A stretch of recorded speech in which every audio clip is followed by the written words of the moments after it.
Welcome back, everybody. It's been a minute. It's been like 3 months. We're here with Nikki, Michael, me. It's great to see all of y'all. This is a special episode. We're going to focus on school and student government and world issues, of course. Michael, would you like to say how you've been? I've been well. I've been very good, very busy with some of my student government initiatives, along with trying to get my body in shape for the summer so I can travel, trying to get my money in shape so I can also travel. But I've been really good. I can't wait to talk about what I have been doing because it's pretty big. Sounds good. Nikki, you want to introduce yourself? Just say what you're all about. Sure, yeah. So my name is Nikki Aquino. I'm a sophomore here at LaSalle. Obviously, I go to school at Austin. And I recently got elected as the student government vice president. Woo-hoo. Thank you, thank you. I had previously served, well, I'm technically still in the role of Secretary of Public Affairs for student government. So I've run their social media pages, and like that was really new for me. It was the first time I ran like an organization page, and it was a lot of fun. And so I'm really excited for this up and coming year because like we'll get into that later. But yeah, it's like a basic intro of me. I'm excited to be here. Yeah. We're happy to have you. Thank you. So, what made you want to run? For vice president specifically? Yeah. Okay, well, I was actually really nervous to run for VP. I didn't know if I wanted to stay in my current position or if I wanted to run for VP. I've been on the fence about it because I knew that I wanted to gain like better leadership skills. The women that were previously in the roles of like president and vice president are like really, really powerful and inspirational, and they just like get things done. So from when I was a freshman and got here, I was like, those are my role models. Like I'm trying to be like them. Like they are official women, they're productive women, they're hardworking, they overcome like any obstacle that comes in front of them. And I also think that they themselves have probably grown a lot in the position, and so I saw a lot of opportunity for growth for myself as well as like a person and as a leader, but also as a student. Just like that work-life balance, it's not easy to like manage that, and so I think taking on a little bit more responsibility gradually will like best prepare me for that instead of just like kind of getting thrown into the real world, having no experience with leadership, having no experience with working with other people, especially like people that you don't expect to work with, different personalities. And so I just saw it as a plus in like every single area. And I know that you yourself, Michael, are an SGA. And so what made you like go an SGA? Um. Well, you know Trump's former press secretary, Kayleigh McEnany. I too. So she came. She was planning on coming to UCF and speaking in October or November, and I went to a Senate meeting where they had an open forum and they were allowing students to come up and talk for 30 seconds or a minute about like how they felt about the situation. And I was at my YDSA, Democratic Socialists of America general body meeting, and they were all like, let's go raid Senate and then all speak during the open forum. And so I was like, okay. I was like, what? I was like, I've been to Senate one time, and the last time it was because people were trying to stop Ben Shapiro from coming to speak. So I walk in the chamber, and I'm like seeing all these people. I don't know if LaSalle has a Senate as well, but yeah, I walk in, and I'm just like, I wasn't planning on speaking. I was like, can anybody just go talk up there? And they're like, yeah. So I went up there, and I said my piece, and it's on video if you want to see it. But I was like really proud of myself, and I was like, I want to be in the group that makes these decisions, because there's a lot of people in here that just want resumes and don't really care about the issues that are affecting the community. And so I had some initiatives like hosting a town hall at the police department, which I did. Gave like students a direct way to like tell the police what they want done and how they want things to change. And that kickstarted to help the homeless initiative, which we're working on right now to help like homeless students. And then I also passed a piece of legislation that was advocating or saying that UCF was against this anti-abortion bill that Florida just passed, which banned abortion after 15 weeks with no exception for rape or incest. So I took UCF some was like a whole university. yeah. And like I had some pushback on that, but I played politics and got some students to come in and say they wanted to see the bill pass. And at one point, the other side was like, well, no, like we need to hear what the students want to say. And somebody was like, well, the students already came in. And I was like, let's go. Yeah. Um, yeah, but right now I'm working on getting all the off-campus housing complexes to start recycling because there's like thousands and thousands of students that want to recycle, but they just throw all their stuff away because there's no recycling bins. So I'm in contact with Orange County, and they're going to write letters to all the complexes saying they're violating the county's code while I am passing the legislation. So kind of like a double whammy. Yeah. So I really like being in student government because I don't think people realize like the opportunities that come with it. Absolutely. I really like how you said like you wanted to be part of the group that makes the change because I think that's so important. There's an importance in being the voice, and there also is a significance in physical change to make it happen. There's a lot of things that need to be changed about institutions all over the country, but it's like, who's going to be the one to do it? You know? And so to hear that you took that initiative firsthand, like you got inspired just by your own talkings, that's what we like to hear, 100%. And also that you're making change within the state of Florida, y'all got some serious pull. That's we like to start in the community, in the surrounding area. Yeah. Really? That is so awesome to hear that you're working to like stop speakers from coming or working for it to be a better environment. Like it seems like you're really passionate about it. And would you say that the other members are too? No. No way, really? You think you're more passionate? No. Like I said, a lot of people, as you probably will see, are just in it because they can put on their resume, I served in this position that required me to come once a week and not say anything, but it made me seem like a leader. I don't really care for that. Like I don't care if people like know what I'm doing. I just want to like, I mean, I care that people know like what I'm talking about is being like discussed because I think the issues are bigger than me. But I don't know. I have a question for you though. So like when Austin asked how I was doing, I forgot to say that I went to Chicago for a few days a few weeks ago, first time in snow. But I went to a Democratic Socialist conference and we learned about like organizing and how organizing can be like one of the ways to really create change in any institution. So I was going to ask you like, how do you plan on creating like more change than the other candidates that were running, and like what can organizing do in that sense? Oh yeah, definitely. I think organizing is like the root of successful change within anything you do. So the biggest thing that has happened, specifically here at LaSalle's, we've been impacted by COVID really, really bad. We were already a pretty small liberal arts school, and so we were already small to begin with, and then after COVID, it just impacted our attendance, but it really, really impacted the organization attendance, like campus-wide for other organizations as well. And so our membership really, really depleted over the past couple of years, either because we were online, it wasn't accessible, people were worrying about making money to survive. Like it was important things. It was real reasons that people had less time on their hands. And so one of the biggest things that we like to say is that we're in our reconstruction era. We're rebuilding because there are still definitely people passionate in SGA, such as myself, the newly elected president, some of the younger sophomore and freshmen coming up. People do still want to see change for LaSalle specifically, but it's a slow burn with getting back to getting like a budget again and seeing what admissions will pass and everything, because we haven't had a budget for 2 years.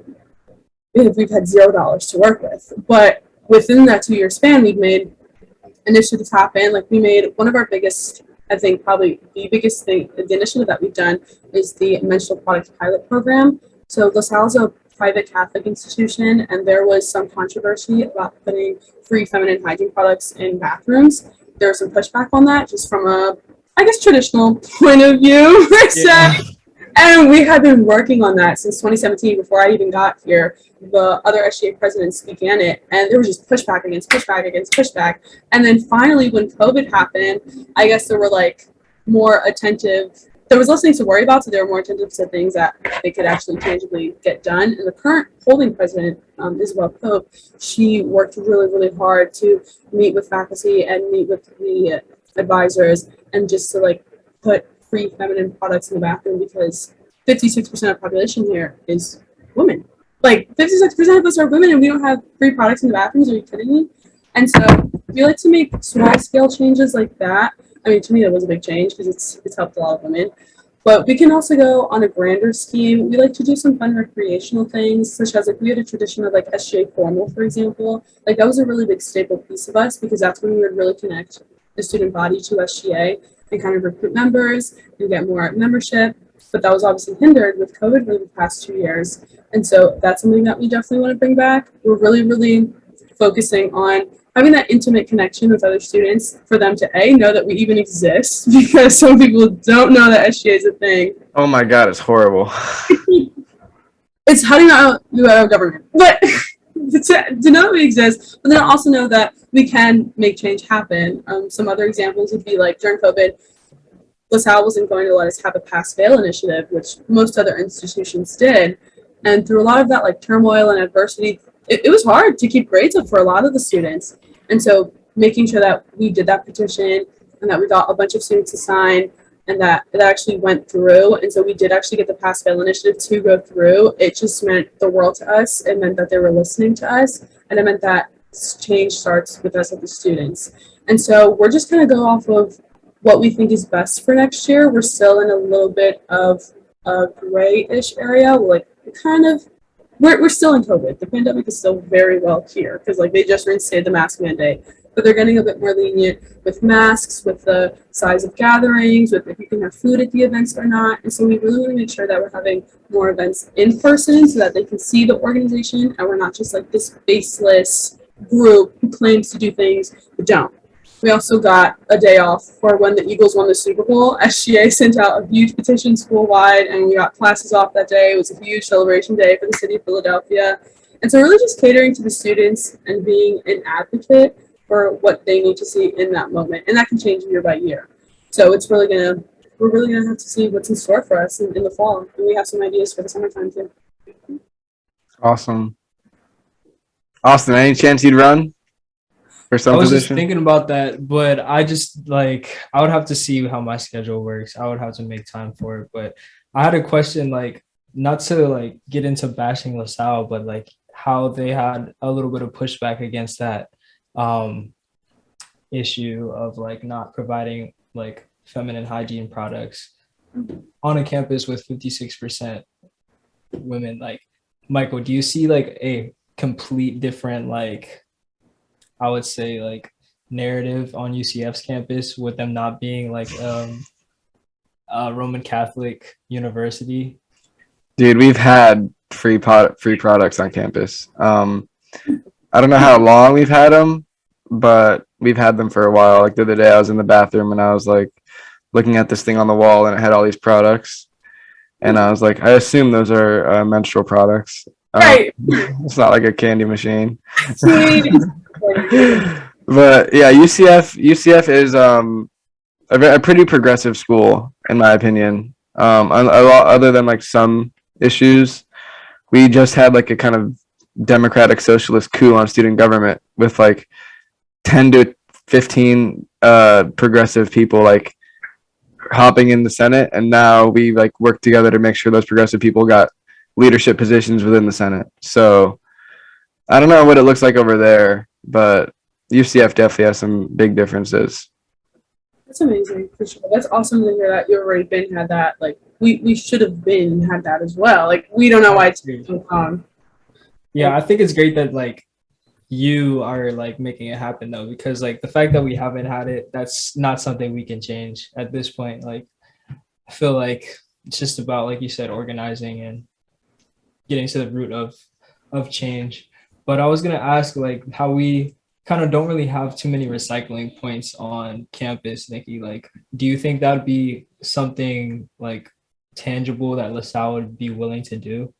No, yeah. When I was listening to Michael and the question you just asked me, I was thinking, I was like, we really don't have much recycling on campus. It's really just at like the biggest dining halls, like there's only a couple on campus. I think that is a great issue to be brought up, and that's something very tangible that we could do. Something as simple as a recycling can just being more apparent on campus, or even like in front of the residence halls or in like the residence hallways.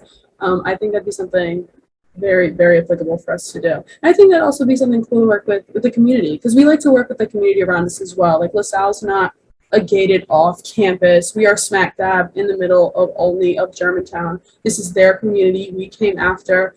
And so working with the community and the people that grew up here is also really important to us.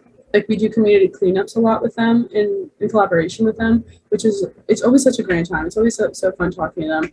But I think that that'd be fun too, to just like even put it on their sidewalk. I don't know if that's like legally possible, like to put it on a sidewalk near it, but students always walk on it. I know students have houses like across the street that they live on.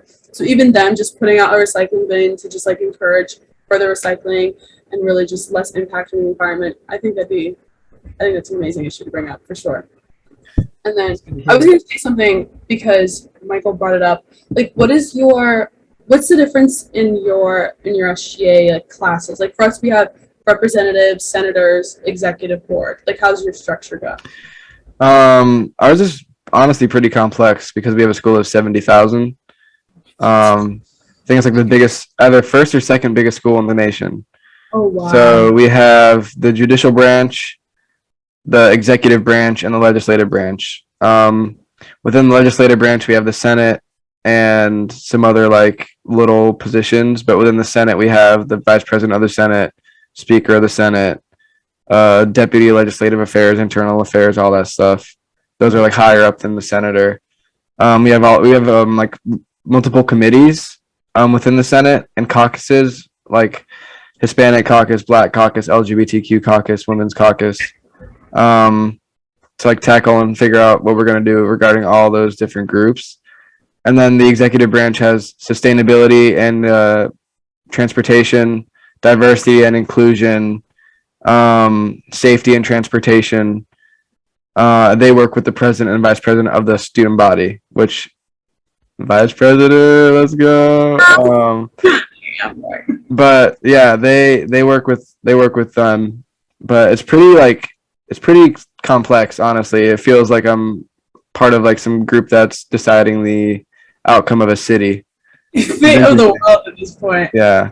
Yeah, but I really like that you have all of those sectors and those levels and everything. Because you were bringing up like the Hispanic caucus and the Black caucus, for example. We also have organization task forces and committees. But for example, like we're in the process of making a Black Studies minor occur. And right now, the person spearheading that is the Secretary of Academic Affairs in coordination with the Director of DEI. And so that's kind of their baby that they're working on right now together. But that would be amazing if we had a set position for that, for a group of people to work on instead of one person taking on this huge responsibility, because it's a lot to get done. And I have no doubt that these women will get it done because they're powerful people. But to just hear that you guys have such organization occurring, it sounds like that's a lot of the reason for your success, honestly. And I think that's inspirational. How many members, like, could you ballpark how many total members are in SGA? Maybe like in total, like with everybody that participates and helps, maybe like 100 to 150, maybe more. But within the Senate, where numbers are pretty low, sadly, we have like 70,000 students and only 2,000 voted for the elections, which you do the math and ratio, that's awful. Like you said, most students here don't know what SGA is, and honestly, it's for good reason. We haven't really done like many important things. I mean, we brought scooters to campus, which I'm sure Austin remembers. Yeah. We can do good things, but we've like had this bragging like mentality about things that we haven't really, I feel like we shouldn't really be bragging about. I feel like it's just more important to keep focusing on what can be done, which is why I'm trying to like kickstart some things. But I wanted to ask you, like, within our Senate, there's a lot of people that don't really like think big and think about issues outside of the Senate. And I understand there's like a lot of internal things that have to be done, but I want to ask you, like, what are issues outside of like LaSalle that you want to tackle as a vice president of all those students? Like, you have more power than you probably think, and I do too. So like, what do you want to like do when it comes to like the community? The community of the school, or like the community of like the neighborhood? The neighborhood. I just really want to unionize us more, if that's the right. Unions, let's go. There's been a pretty thick line of tension between the community of the LaSallian community and the LaSalle students. Like I said, we were here after. There have been families that have lived here way before we ever got here. Sometimes we'll unfortunately like tear down old houses or take up land to build new buildings. And so there's been some tension between the community and LaSalle for a couple of years that we've been trying to ease in different aspects. But the neighborhood is why we're here. The neighborhood, they respect us. They're kind to us. They never ever do anything to like intrude on us. They're not rude to us. And so they deserve nothing but the utmost respect. And so I think things as small as like having a community cleanup or introducing a weekly recycling or just really just collaborating with them more, letting them know that we see you and we acknowledge you and we're not just some snooty college students who walk all over your neighborhood and like disregard you. That's what we don't want to do. So just really establishing that connection and seeing what they're most receptive to. Because we can sit here and plan and be like, we're going to have like an ice cream truck day, which is something we thought about. We thought about having an ice cream truck. But we were like, if people don't like that, if they don't want an ice cream truck, it's not going to slap a Band-Aid on the problems that we've created with them over the past 200 years. So we really want to speak with them and have an open, honest conversation and probably invite them to some sort of like roundtable talk or something like that to see what they can need from us to better our relationship, really. Because it's their neighborhood. It's not ours. Yeah. Yeah, I was gonna ask, like, I see a lot of different roundtable panels for like different organizations at LaSalle and like at multiple schools. And I was just wondering, like, is there a way for us to have more open like roundtable talks about like a certain topic, like maybe like just like a weekly topic where people come into like a roundtable in the union and just kind of like have an open discourse about something to where that can offer more connections between like the student body and the actual SGA members. Like I feel like that would be a great way to hear what people are interested in and pull like from different target groups, like, and actually connect with certain students, because I know a lot of people want to talk about things. It's just like they don't know if that's the space for them. So I feel like having a different topic, whether it's something you're actively working on, just having like a different panel, like to both of y'all, just having like a different panel, like roundtable every week, like that would encourage me as like just like a student athlete or a regular student, just to be like, hey, do y'all want to go to this? Like spend like 30 minutes. It could be 2 hours. We could spend like 20 minutes, say what we have to say, and just like spark some connection between different groups at school. I think that's a really good idea, Austin. That was something I hadn't thought of before. You are right. Other clubs and organizations, they do that a couple of times a semester. They talk about their targeted issue, probably aligning with their organization, and they talk about it. But I think with student government, because we have such a wide spectrum as to what we can do, like we can do things on the fun side, we can do things on the serious side, we can do things on like the student side, on the administrative side. I think that would really, really open up an olive branch between the students and student government specifically. And that's also refreshing to hear that students would come to that, and like someone like you would be like, yeah, like I want to talk, I want to voice my opinion, because we want to hear it. And a lot of times, especially in like the digital age, and especially with COVID when we couldn't be in person a lot, our main source of like data collection in terms of hearing your voice would be through surveys. And as you know, Michael, you know, if only 2,000 of 70,000 people are voting, and elections are probably the biggest thing SGA does, imagine something as small as a survey. That's going to be a fraction, a very small fraction of those people who are going to fill out the survey and do it genuinely. And it's great, you know, we love hearing everyone's opinion and everyone's suggestions, but when it's only like 5 people putting in something in a suggestion box as to what we should do when we go to school with 3,000 kids, we just wish there was more turnout.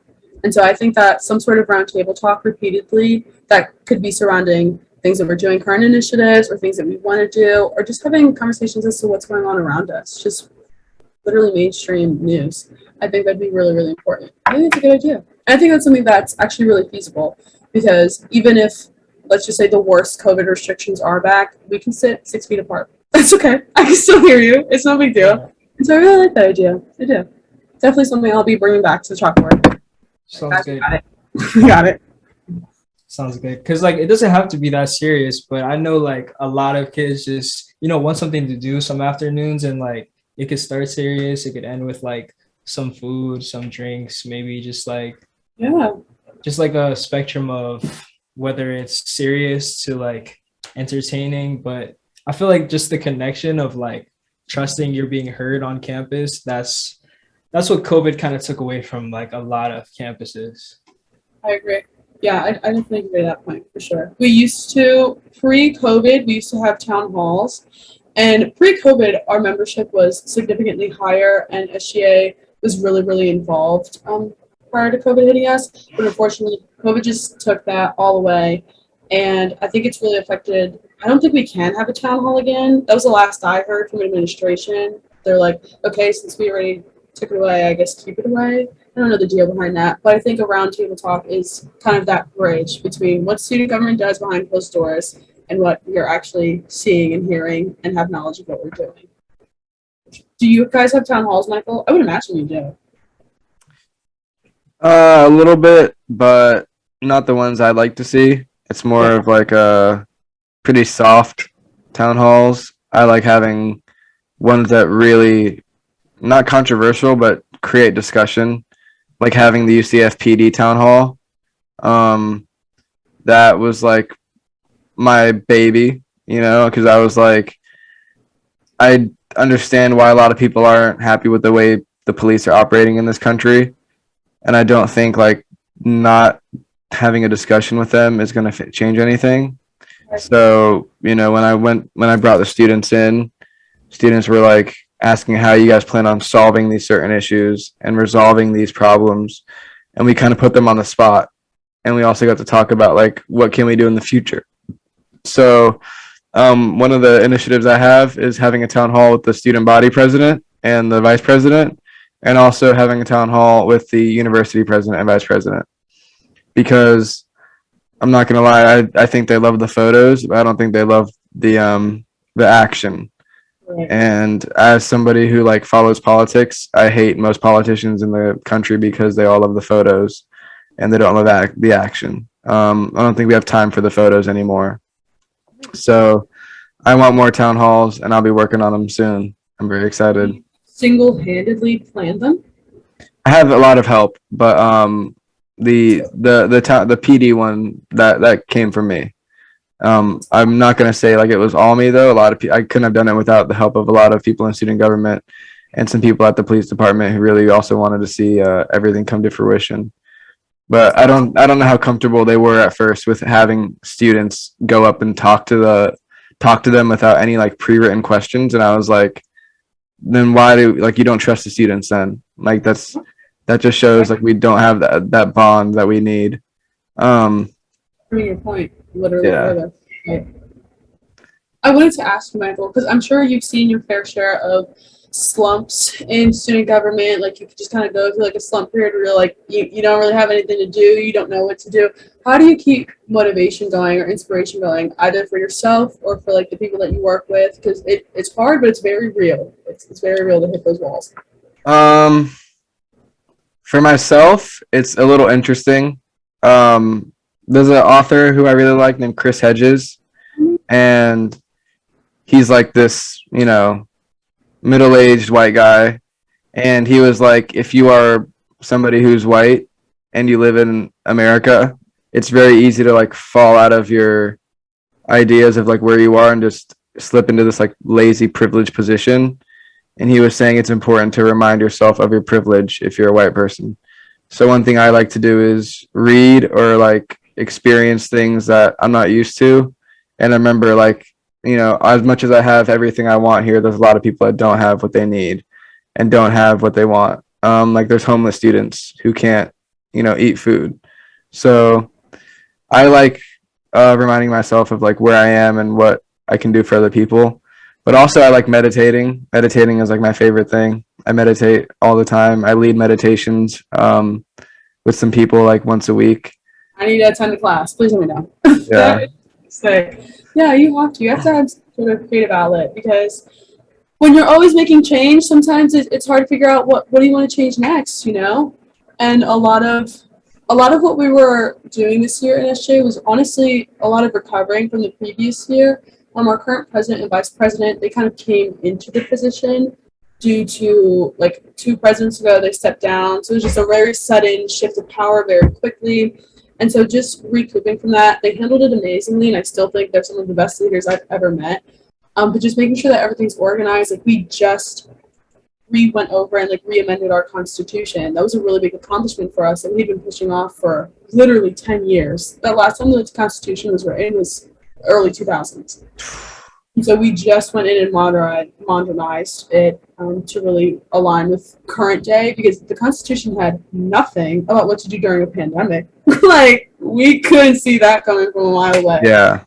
And so just planning for emergency situations, if anything on that scale were to happen again, if we couldn't meet in person for whatever reason, if elections had to be moved, we spent a good chunk amount of time on that, re-amending that this semester. So that was a huge product. I'm just making sure that we're up to date with the times, really. We're not a literal 1800s old-fashioned government. Like, we like to think of ourselves as progressive and catering to the students' current needs, not what they needed in the past. It's what they need right now. Yeah. The way I like to operate is not like to force things in a way. Like, let whatever you're feeling is important, like, flow out of you naturally. Like, with the legislation I'm writing now, people were like telling me a few weeks ago, like, let's get this done. And I'm like, it's not ready.